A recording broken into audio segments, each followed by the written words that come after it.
Bonjour à tous et bienvenue à vous à la Cinémathèque française pour découvrir les lauréats de l'aide à la création de la Fondation Gane pour le cinéma.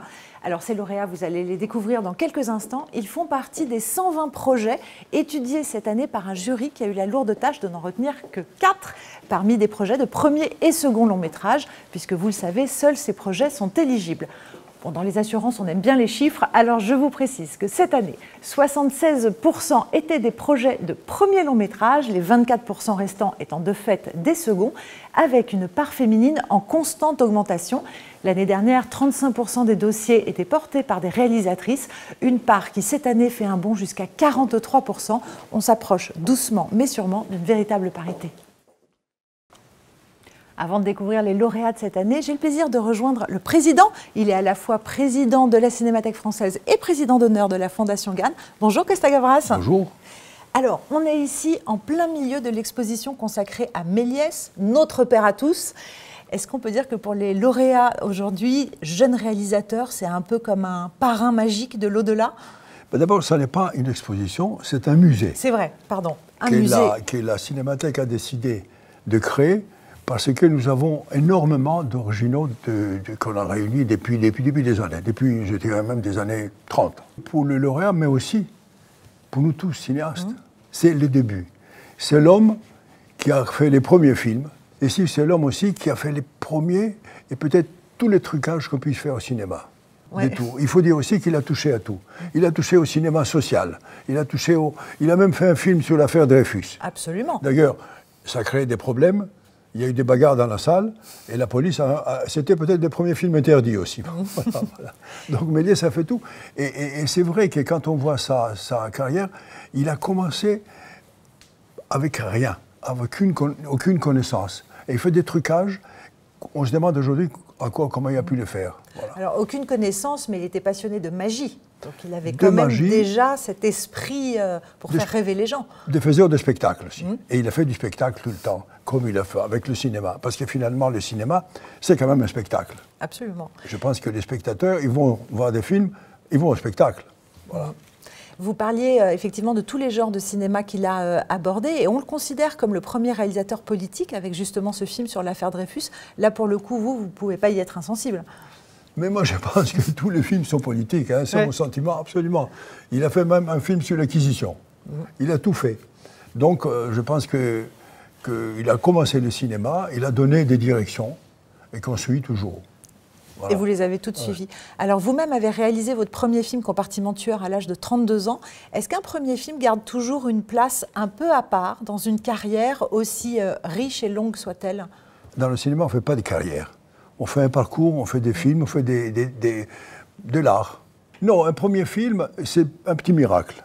D'abord pour l'écrire, et puis pour le faire, et aussi si ça marche. Ça, c'est le grand miracle. Ouais. Voilà. Parce que si ça ne marche pas, c'est très difficile pour la suite. Mais il faut le tenter. Il faut le tenter, à mon avis, et surtout, il faut qu'on ait les passions pour ce qu'on fait. Il ne faut pas que ça soit du boulot. Vous gardez une tendresse particulière pour Compartiment tueur? Ah oui, parce que c'est un film qui a été fait d'une manière tout à fait particulière, et j'ai eu la chance d'avoir de grands acteurs.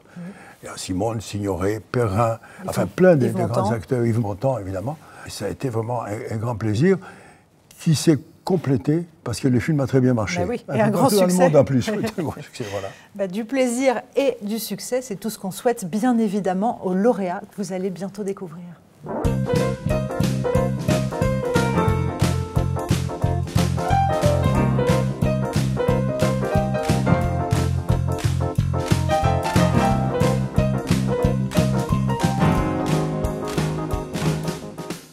Et j'ai le plaisir d'être maintenant aux côtés du directeur général de Gane Assurance et président de la Fondation Gane. Bonjour Claude Zawati. Bonjour Charlotte, c'est toujours un plaisir d'être ici à la Cinémathèque et plus particulièrement là, dans le musée Méliès, très très bel endroit, pour saluer et pour honorer les jeunes cinéastes et remettre les prix de la Fondation Gane. Ben oui, mais alors avant de les dévoiler, je vous propose un petit coup d'œil dans le rétro, parce que quand même l'année a démarré en beauté. Hein. Ah, c'est vrai que l'année a démarré en beauté avec notre 40e César. On commence à s'y habituer, mais je pense qu'on ne sait plus où les mettre. Voilà, c'est ça, on ne sait plus où les mettre, mais je pense qu'il faut quand même saluer cette belle performance. avec un César pour Josep Dorel, qui lui a permis d'ailleurs aussi de revenir en salle, et je crois qu'il a dépassé les 200 000 spectateurs, donc c'est vraiment une très belle performance. Un beau succès, effectivement. Et puis la Fondation a aussi brillé sur les marches de Cannes cette année. Alors là, quelle fierté, effectivement. J'étais à Cannes lorsque Spike Lee a annoncé la Palme d'Or. Deux fois même, il l'a annoncé deux fois. Oui, il a failli même l'annoncer avant. Donc effectivement, c'est une très belle récompense pour Titane et pour Julia Ducournau, absolument. D'autant qu'en 74 ans de festival, elle est la seconde réalisatrice à recevoir la Palme d'Or, après Jane Campion, on s'en souvient, mais qui, elle, l'avait reçue ex aequo quand même, avec Chicago. Tout à fait, et puis c'est la première Palme d'Or pour la Fondation en 30 ans, donc c'est vraiment une très grande fierté, et je félicite vraiment les équipes aussi de la Fondation d'avoir eu ce flair pour déceler ce talent, ce jeune talent de cette jeune réalisatrice. Et l'aventure n'est pas terminée. Ben c'est ça. L'aventure n'est pas terminée puisque Hollywood. son chemin continue. Et donc peut-être qu'on aura l'occasion aussi de fêter un Oscar peut-être dans quelques mois. Allez savoir. Et en tout cas, c'est vraiment là aussi une très grande fierté qu'elle puisse représenter la France aux Oscars. D'autant qu'à côté de cette Palme d'Or, titre suprême, la Fondation était également très présente à Cannes avec d'autres films présentés. Il y avait 4 films sélectionnés. Bruno Redal, Mon Légionnaire, Le Sommet des Dieux et De Bas Étage. Carton plein. Carton plein, d'autant plus qu'il faut quand même se rappeler qu'on ne récompense que 5 films par an. Donc en avoir autant qui soient en sélection à Cannes, c'était vraiment une très très belle performance. On est maintenant en automne et on sait qu'il y a une abondance de films en sortie. C'est assez inédit comme situation, non? Tout à fait, c'est là aussi, je crois qu'on en a 5. Dont 2 qui ont marché et qui marchent encore très bien, Titane notamment, et puis Le Sommet des Dieux également. Je crois qu'au total, on est à près d'un demi-million de spectateurs qui ont vu ces films. Donc là aussi, c'est une très belle fierté, une très belle performance. Effectivement, surtout quand on sait que le public peine à regagner les salles. Les salles perdent beaucoup en fréquentation. Exactement, je crois qu'on est à 50% à peu près. Donc voilà, donc performance magnifique. Ouais. Et puis je crois savoir aussi que la Fondation a été très active vis-à-vis de votre entreprise cette année. Tout à fait, c'est important pour nous, c'est important pour moi que la Fondation puisse rayonner aussi au sein de l'entreprise et que nos collaborateurs, nos agents généraux qui sont nos distributeurs et nos clients aussi puissent aussi, au travers de la Fondation, pouvoir en profiter aussi. Donc on a fait aussi pas mal de manifestations cette année, notamment avec la Cinémathèque, en offrant des places pour Cinémode, pour le musée Méliès, pour nos collaborateurs. Également au travers de soirées qu'on a pu organiser autour des festivals, puisqu'on a eu la chance quand même d'avoir les festivals cette année, notamment Annecy et Cannes.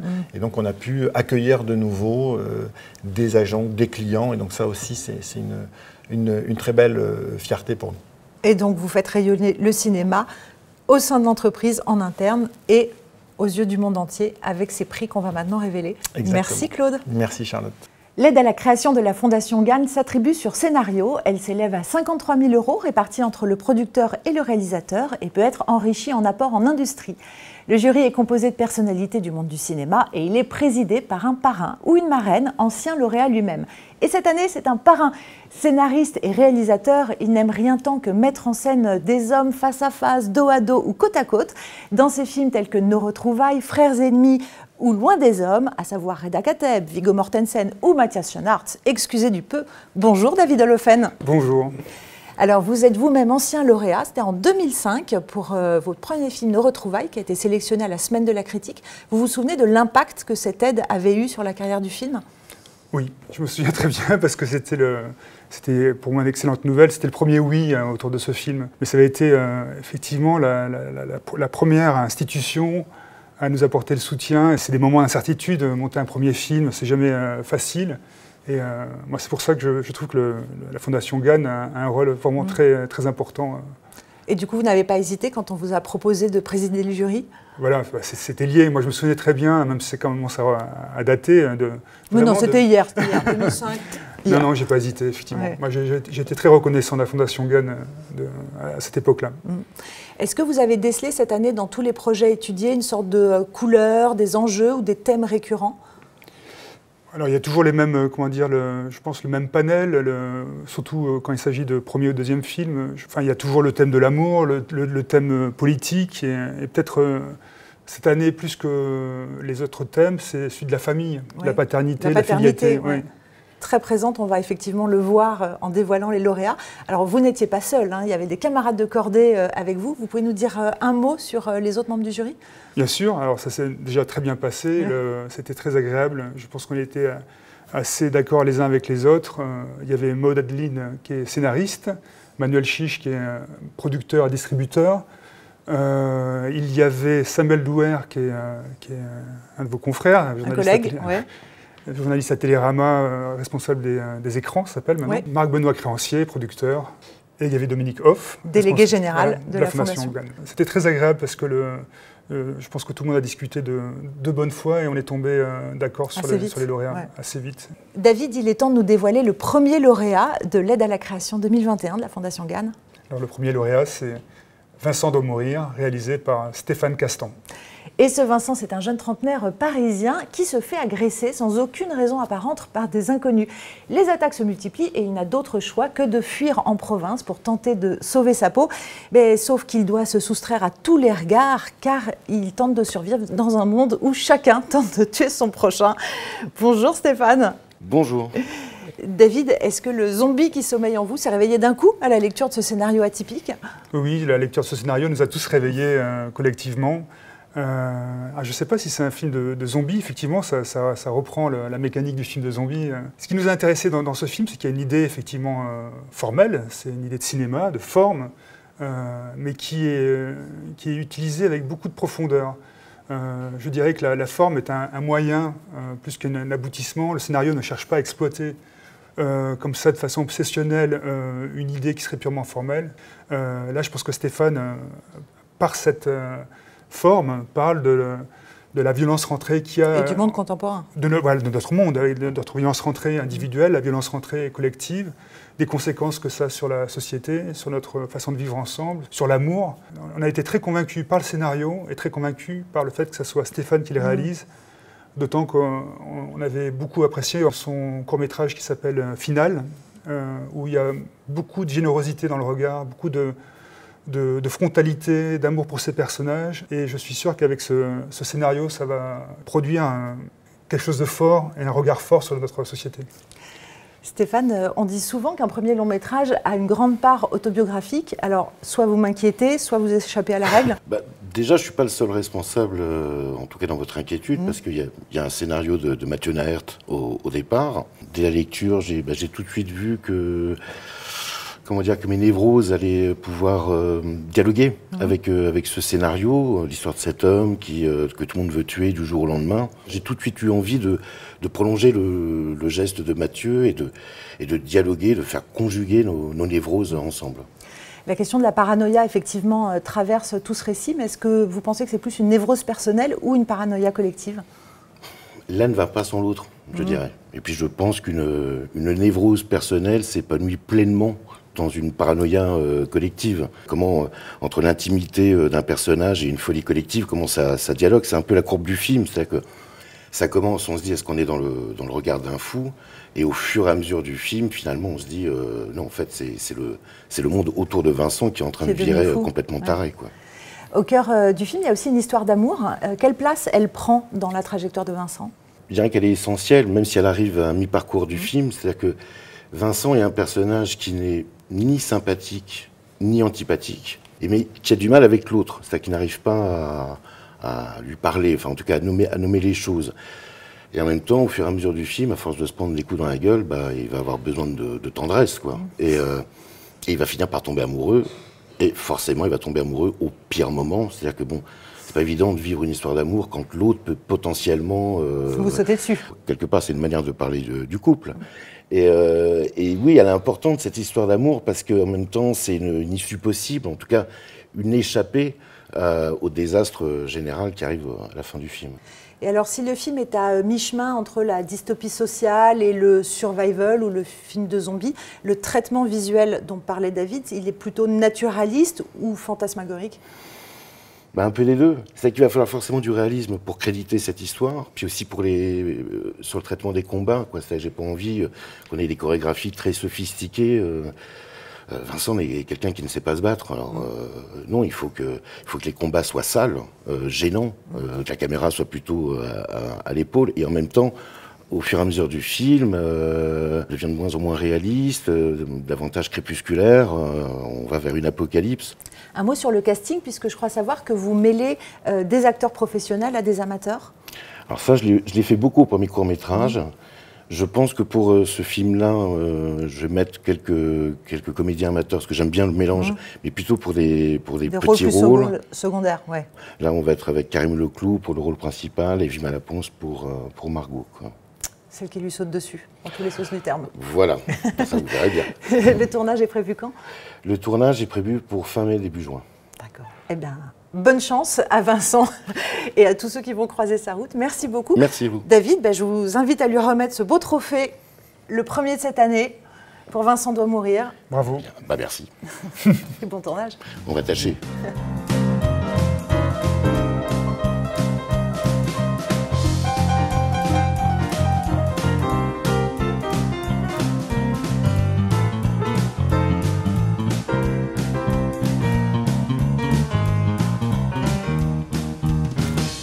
Bonjour Manuel Chiche.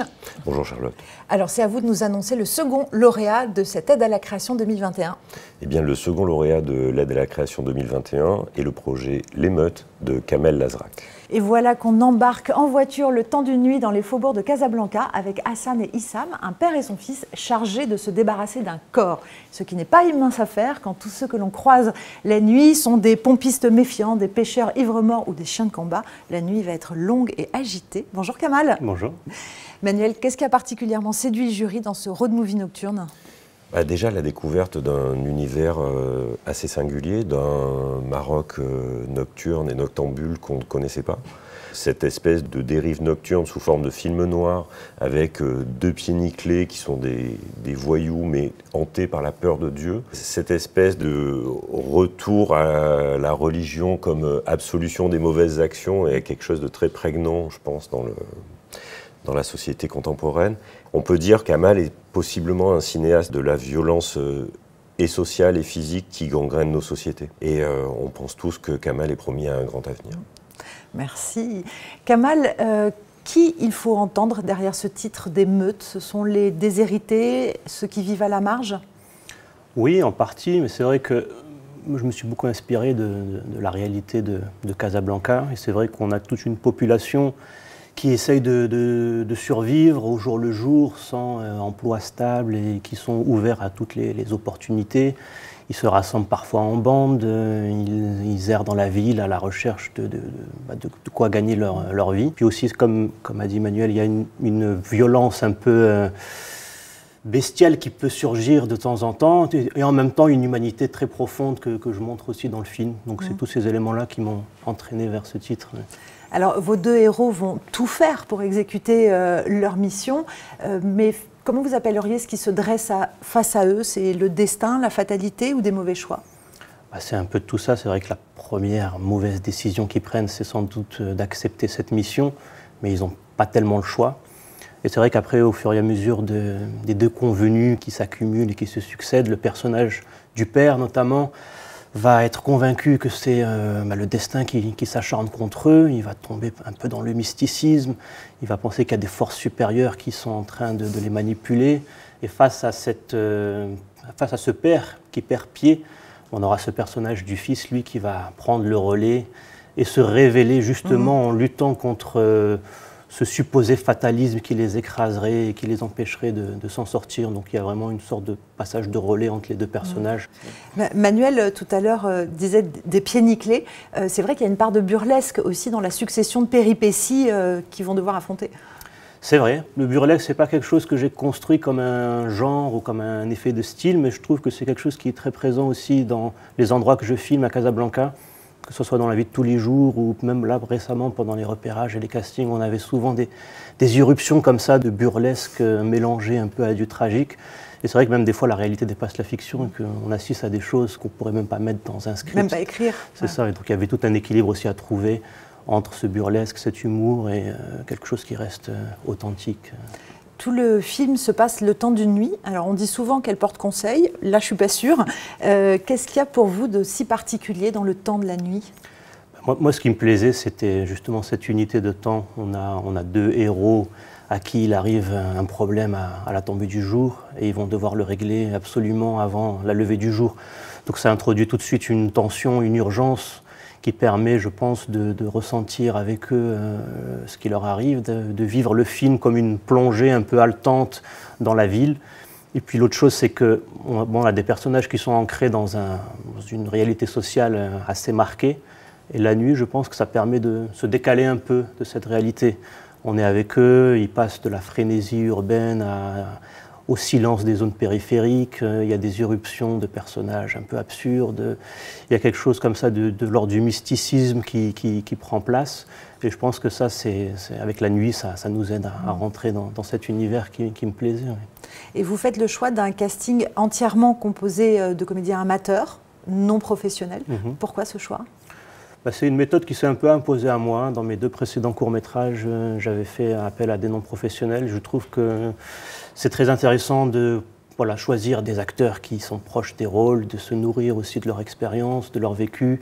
Et puis quand ils arrivent à l'écran, je trouve qu'il y a tout de suite quelque chose. On sent que ce n'est pas quelque chose de composé, mais qu'il y a vraiment une énergie qui est en eux, qui ne demande qu'à s'exprimer. Et tout ce travail-là de construire avec eux, de trouver une méthode pour les accompagner à être le plus libre possible et le plus spontané, c'est quelque chose, moi, qui me correspond bien et qui me plaît et que j'aimerais poursuivre sur ce projet. Oui. Merci beaucoup, Kamal. Merci bon tournage. Vous. Merci à tous les deux. Alors, Manuel, vous pouvez remettre ce beau trophée. Avec grand plaisir. Voilà. Merci beaucoup. Officiellement à Kamal pour l'émeute. Merci. Merci.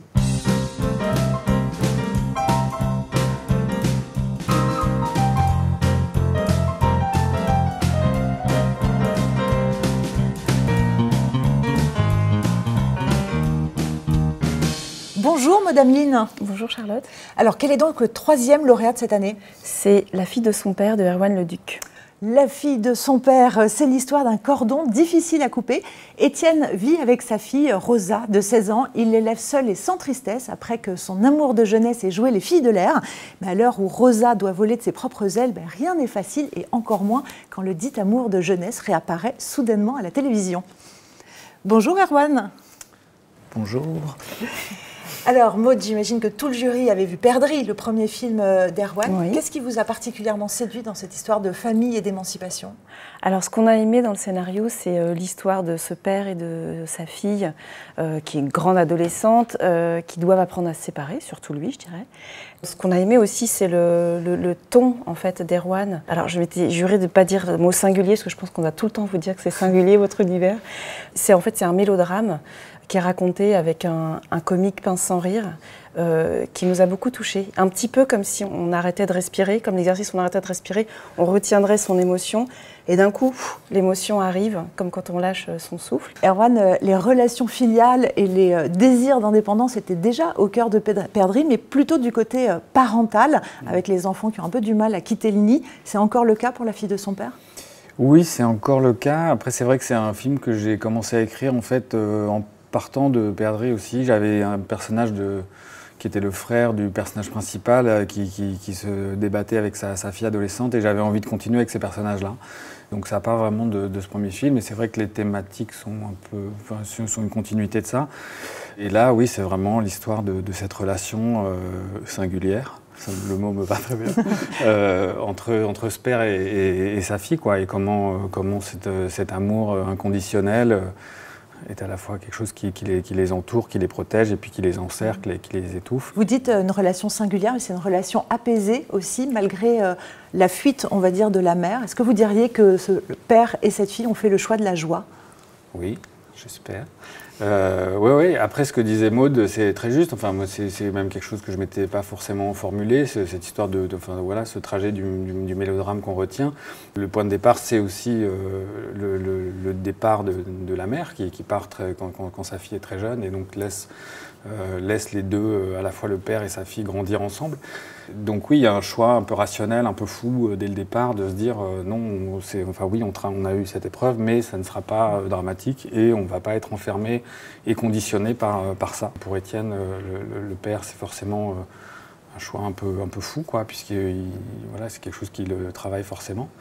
Et pour la fille, c'est autre chose, c'est plus étrange. On a un personnage qui va bien et qui revendique ça. Et Rosa, elle revendique aussi, enfin en tout cas, elle a des préoccupations écologiques avec son fiancé, ce qui était aussi abordé dans Perdrix de manière assez burlesque. Cette conscience écologique, ça vous travaille ? J'espère que ça travaille tout le monde. Ça me travaille, oui. Après, enfin, justement, c'est le personnage de Rosa. Moi, ce qui m'intéressait, c'est qu'elle est prise là-dedans. Il y a un contexte là, comme c'est une lycéenne, et que là, je dépeins les lycées comme si c'était des lieux en permanence en ébullition par rapport à ça, avec des maquettes de planètes Terre qui brûlent et des proviseurs qui sont habitués à les éteindre tous les vendredis. Après, Rosa, elle est prise là-dedans, mais elle s'en détache aussi. Et il y a aussi tout un truc avec elle, son trajet. C'est un peu une forteresse, hein, cette jeune fille. Donc, elle est assez fermée aussi sur elle-même et sur son univers. Et elle rejette un peu aussi ces choses-là. Donc, c'est aussi un peu plus ambigu, quoi.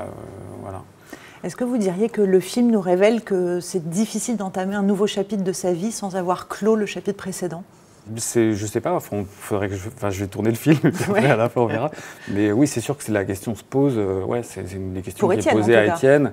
Il y a cette espèce d'injonction justement de clore, en tout cas de penser cette blessure qui traîne depuis longtemps. Après, est-ce qu'il a besoin de ça pour passer à la suite ? Oui, peut-être, mais c'est pas sûr. On verra. Et voilà. Un mot sur le casting des rôles principaux, il est arrêté, je crois. Le rôle principal sera interprété par Nawal Pérez-Biscayar et le rôle de Rosa, sa fille, vient d'être choisi. Enfin, c'est Céleste Brunkel qui va jouer sa fille.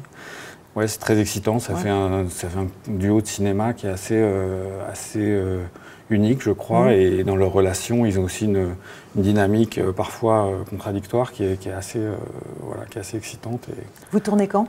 On va essayer de tourner en juin-juillet de l'année prochaine. Maud, c'est à vous que revient le plaisir donc, de décerner à Erwan ce prix. Félicitations. D'aide à la création de la Fondation GAN. Merci tous les deux. Merci beaucoup. Merci Charles.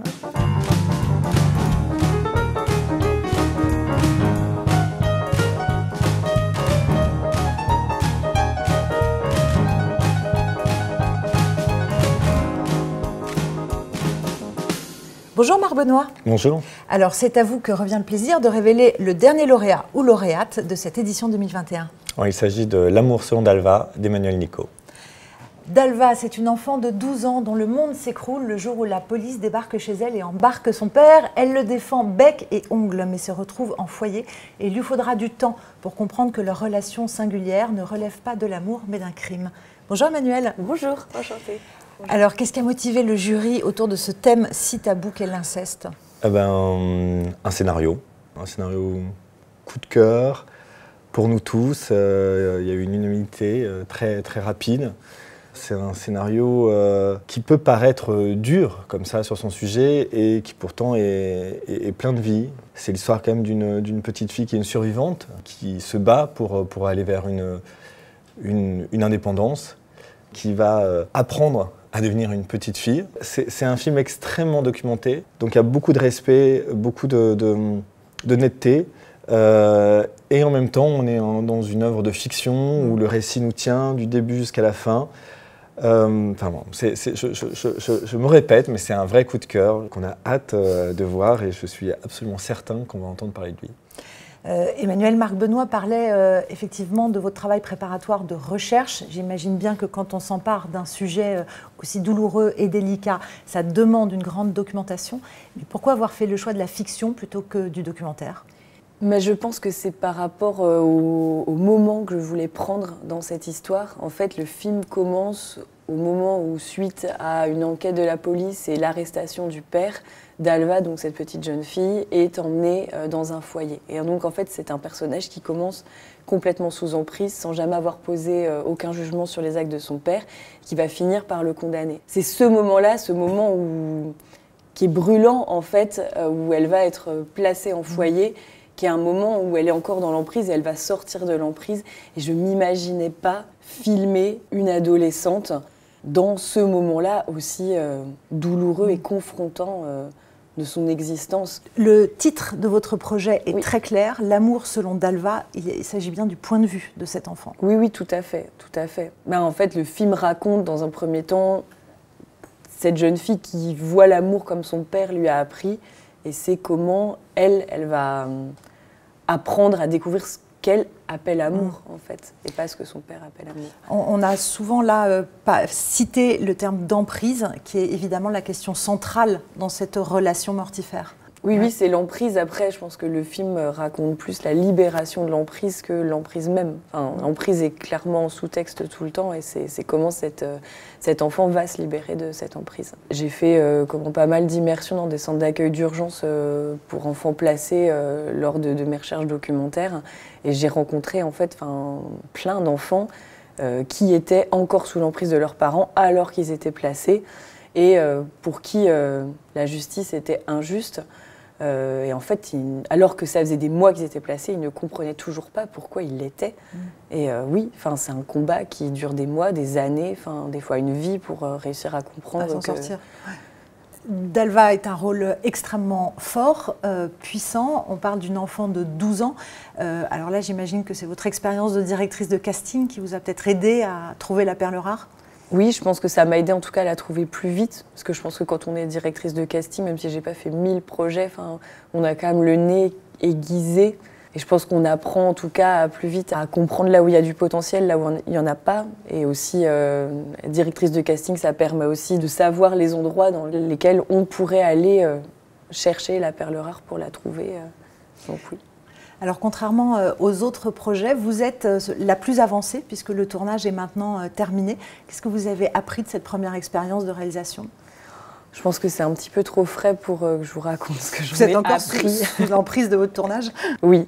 Je peux vous dire que ça a été une expérience à la fois très dure, très confrontante par rapport à la confiance en soi, à la fatigue, et en même temps, c'était une très belle expérience aussi. Parce que justement, de voir naître, je pense, des très jeunes comédiennes qui n'ont jamais tourné, ça c'est quelque chose de magnifique que m'a offert ce film. Et très émouvant. Oui. Merci Emmanuelle. Merci à vous. Alors, vous pouvez lui remettre ce beau trophée. J'en suis ravi. Merci Marc. Et je vous invite à aller faire quelques photos. Merci à tous les deux. Merci.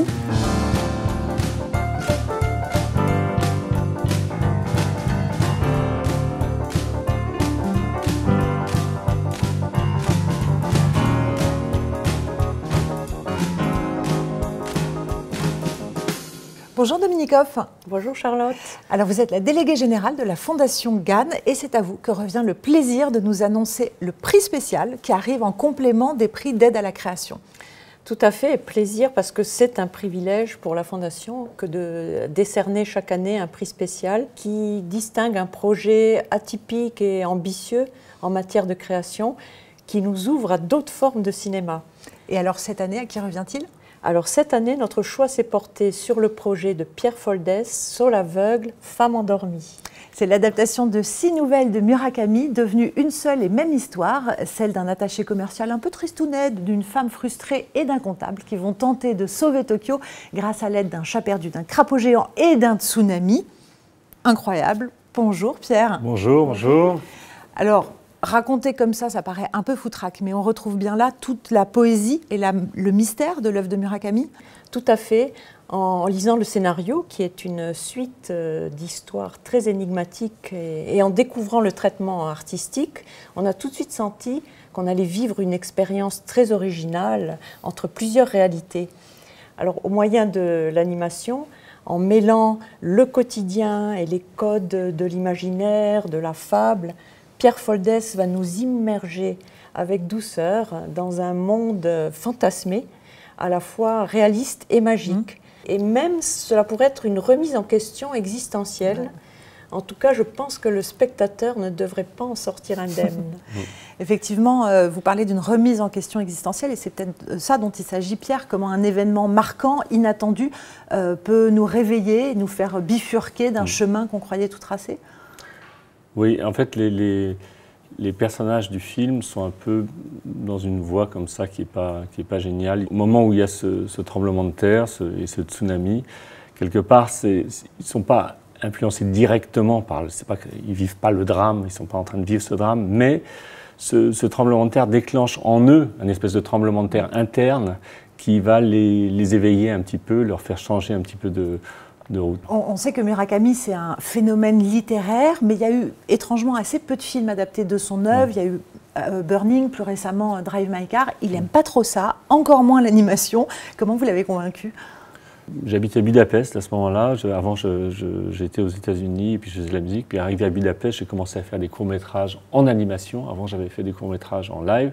Et puis, un agent m'a dit « Bon, c'est super, qu'est-ce que tu veux faire ensuite ?»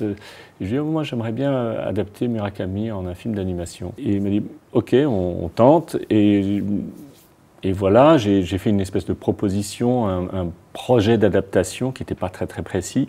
Et puis je lui ai envoyé mes courts-métrages. Et assez rapidement, il a répondu de manière, disons, encourageante et positive. Ensuite, il a ouvert la porte. Il a ouvert la porte et puis ensuite j'ai commencé à développer mon idée, etc. Voilà. Et pour vous, c'était évident d'adapter ces récits en animation, puisque vous aviez fait des courts-métrages de prise de vue réelle ou d'animation, mais vous n'avez pas du tout hésité là. L'animation a ça de particulier qu'on y fabrique encore beaucoup plus l'image, jusqu'à le moindre dessin, enfin toutes les étapes sont fabriquées, encore plus que dans le live. Donc il y a une espèce de contrôle qui est un peu maladif, en quelque sorte, je veux dire qui va jusqu'au bout des choses, qui permet de peaufiner l'image, de l'intention d'une manière incroyable. C'est ça qui est intéressant avec l'animation, pour moi. Le film est maintenant en cours de finition. Ce prix arrive un petit peu en fin de chemin. Est-ce que vous savez déjà si l'offre, enfin l'argent qui va avec, va vous aider à peut-être réaliser des choses auxquelles vous auriez dû renoncer? Est-ce que ça va vous permettre d'ouvrir encore plus grand vos rêves? Oui, on va en parler tout à l'heure. C'est pas des choses auxquelles j'aurais renoncé, parce que je ne pouvais pas, mais en fait c'est la musique. C'est que la musique arrive en fin de production. Comme à chaque fois. Et puis voilà, il n'y a plus d'argent pour la faire. Et là, subitement, ça vient, et c'est super parce que ça va me permettre de pouvoir, oui, effectivement, avoir des vrais musiciens qu'on va enregistrer d'ici 6 semaines ou 2 mois, voilà. Et donc ça tombe, mais c'est merveilleux. Mais alors, Dominique, c'est à vous que voilà, vous pouvez lui remettre maintenant ce trophée quand même. Vous êtes la bonne fée. C'est super, je vous remercie beaucoup. Et on sera très attentif à cette musique en plus du reste, bien évidemment. Merci beaucoup Dominique, merci Bravo, beaucoup. bravo Pierre. Merci.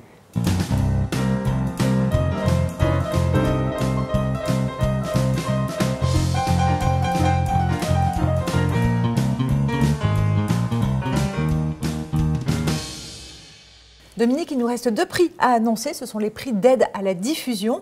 Ils sont attribués à des films qui sont finis, terminés, mais pour les aider lors de leur sortie en salle.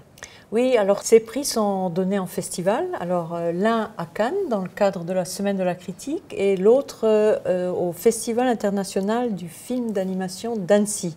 Il s'agit d'une aide financière qui est remise aux distributeurs français du film primé. C'est une sorte de coup de pouce pour les aider à trouver leur public en salle. Et ce qui est évidemment d'autant plus précieux en ce moment qu'avec les conditions de la crise sanitaire, on sait que les salles ont perdu 50% de leur fréquentation. Alors, quel est le premier prix qui a été attribué à la Semaine de la Critique à Cannes? Alors, à Cannes, cette année, nous avons primé Rien à foutre de Julie Lecoutre et Emmanuel Mar. Et ça, c'est un titre qu'on n'oublie pas. Le film emboîte le pas d'une jeune hôtesse de l'air entre son job pour une compagnie low cost et des fêtes sans lendemain. Sauf qu'à trop vouloir concilier les deux, elle risque de se perdre. Un premier film qui est porté par l'incandescente Adèle Exarchopoulos. Qu'est-ce qui vous a séduit dans ce film? Et ne me dites pas que ce sont les stewards. Si, aussi. Le film nous a interpellés et séduits à plus d'un titre, en fait. C'est un film d'une très rare authenticité, où réalité et fiction s'entremêlent et qui nous montre un monde peu montré au cinéma, le monde des compagnies low cost. C'est un film aussi générationnel qui évoque une jeunesse qui endosse des jobs qui n'ont aucun sens, qui est exploitée et qui n'a pas d'autre choix que de s'évader ailleurs pour recréer du lien. Alors, par exemple, par les réseaux sociaux, du lien par écran interposé. Le film est porté par Adèle Exarchopoulos, qui est bluffante, on ne la quitte pas des yeux, Et on vit avec elle son parcours de déconstruction et reconstruction qui est le sien. Le film sortira quand en France ? C'est un film qui est attendu pour le mois de mars, je crois. Oui. Et donc le prix a été remis à Condor, le distributeur, que nous ne manquerons pas d'accompagner, évidemment. Absolument. Et alors le second prix, lui, est décerné au Festival d'Annecy. Le film en question est Flee, de Jonas Power Rasmussen. Et Flee comme fuir ce qu'a fait Amine pour se réfugier donc au Danemark. Et alors qu'il est sur le point de se marier, son passé ressurgit avec lui des secrets qui, s'il serait révélé, pourraient mettre sa vie en péril. C'est un film qui vous a, je crois savoir, profondément ému, Dominique. Oui, on a tous été très émus. C'est un film poignant. C'est inspiré de la vie d'Amine, qui se raconte à la première personne. C'est vraiment sa voix qui nous guide tout au long du récit et qui nous fait prendre conscience d'une tragédie universelle qui souvent reste abstraite, la migration. Le tout est traité en animation avec des dessins magnifiques, très épurés parfois. Je dois dire que c'est tout le pouvoir humaniste du cinéma au sens fort qui est convoqué ici et qui nous rappelle vraiment la valeur de la vie, de la liberté, d'avoir un chez-soi. Et le film a été choisi d'ailleurs par le Danemark pour représenter le pays aux Oscars. C'est quand même tout le mal qu'on lui souhaite. Oui, mais c'est vrai que je dois dire que c'est fait avec une virtuosité imparable et c'est très très émouvant. Et le film sortira quand en France? Est-ce qu'on a déjà une date? Alors le film est attendu au premier semestre. Et là, c'est haut et court que nous allons accompagner pour cette sortie. La sortie de Flee. Merci Dominique. Qu'est-ce que je peux vous souhaiter pour l'avenir, pour l'année prochaine, 2022? Je dirais de l'audace, hein, du flair, des moments de gaieté et d'insouciance. On en a besoin. Et que nos lauréats continuent de rayonner. Merci infiniment Dominique Hoff. Ils rayonneront avec nous dans les salles de cinéma. Merci.